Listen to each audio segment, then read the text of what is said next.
প্রেমে মত্ত নাহি তার রাত্রি দিন জ্ঞান, ক্ষণে ওঠে ক্ষণে পরে নাহি স্থানান স্থান।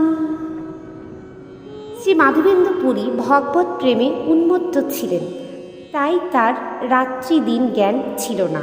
কখনো তিনি উঠে দাঁড়িয়েছিলেন এবং কখনো তিনি ভূপতিত হয়েছিলেন, কেননা গভীর ভগবত প্রেম হেতু তার স্থানস্থান জ্ঞান ছিল না।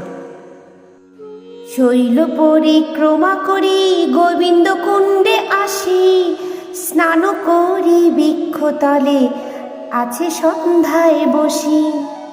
গিরি গোবর্ধন পরিক্রমা করে শ্রী মাধবেন্দ্র পুরী গোবিন্দ কুণ্ডে এসে স্নান করেন এবং তারপর সন্ধ্যাবেলায় তিনি একটি গাছের নিচে বসেছিলেন।